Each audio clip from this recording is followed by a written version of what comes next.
Assalamualaikum warahmatullahi wabarakatuh. Halo semuanya.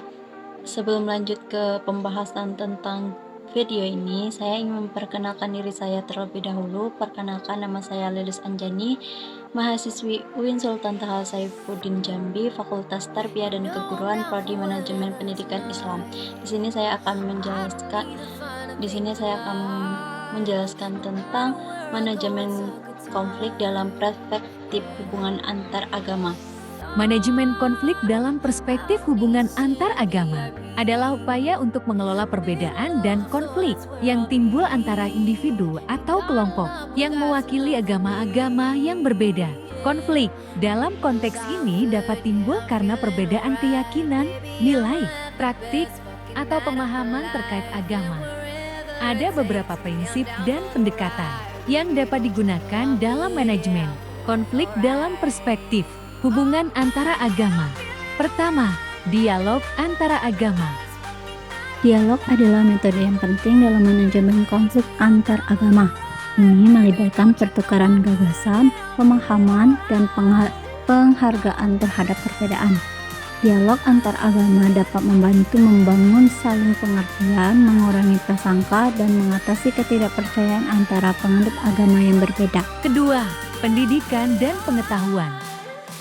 Pendidikan merupakan komponen penting dalam manajemen konflik. Pendidikan tentang agama-agama yang berbeda dapat membantu mengatasi stereotip dan prasangka yang salah, mengembangkan pemahaman yang lebih baik tentang keyakinan, praktik, dan nilai-nilai masing-masing agama, dapat memperkuat toleransi dan penghormatan terhadap perbedaan. Ketiga, pemimpin agama yang berperan aktif. Pemimpin agama yang memiliki peran aktif dalam memfasilitasi manajemen konflik antar agama. Mereka dapat mengambil inisiatif untuk memproseskan dialog antar agama, berperan sebagai mediator dalam konflik, dan memperkuat kerjasama antar umat beragama yang berbeda. Keempat, keterlibatan masyarakat. Melibatkan masyarakat secara luas dalam upaya manajemen konflik antar agama juga sangat penting. Masyarakat sipil, organisasi non-pemerintah, dan lembaga sosial dapat bekerja sama untuk mempromosikan perdamaian, saling pengertian, dan keadilan antar agama. Kelima, menghormati hak asasi manusia. Prinsip-prinsip hak asasi manusia harus menjadi landasan manajemen konflik antar agama. Ini meliputi penghormatan terhadap kebebasan beragama dan keyakinan, perlindungan terhadap diskriminasi berdasarkan agama, dan penegakan hukum yang adil terhadap pelanggaran hak asasi manusia. Keenam, penyelesaian konflik berbasis perdamaian. Tujuan utama manajemen konflik antar agama adalah mencapai perdamaian yang berkelanjutan. Pendekatan penyelesaian konflik berbasis perdamaian melibatkan negosiasi, mediasi, atau mekanisme alternatif lainnya yang dapat membantu pihak-pihak yang berkonflik mencapai kesepakatan yang saling menguntungkan. Ketujuh, membangun kerjasama antar agama. Upaya membangun kerjasama antar agama merupakan langkah penting dalam manajemen konflik. Kerjasama ini dapat dilakukan melalui proyek bersama.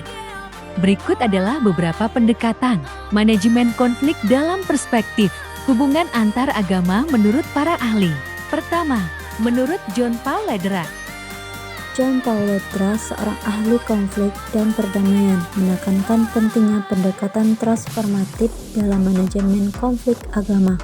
Pendekatan ini melibatkan perubahan sikap, hubungan, dan struktur yang mendasari konflik. Lederach berpendapat bahwa melalui dialog dan partisipasi aktif semua pihak yang terlibat, konflik dapat diubah menjadi kesempatan untuk membangun pemahaman dan rekonsiliasi antar agama. Kedua, Scott Appleby. Ia adalah seorang ahli agama yang memperhatikan peran agama dalam konflik dan perdamaian. Appleby berpendapat bahwa dalam manajemen konflik antar agama, penting untuk mengakui bahwa agama dapat menjadi sumber konflik, tetapi juga dapat menjadi sumber solusi.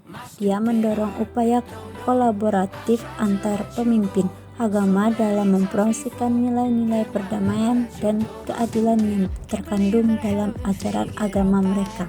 Ketiga, Mark Gopin.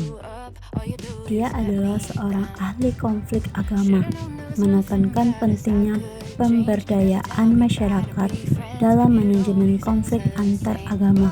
Menurutnya, konflik agama dapat diatasi melalui pembangunan kapasitas masyarakat dalam mempromosikan dialog, penyelesaian konflik, dan rekonsiliasi.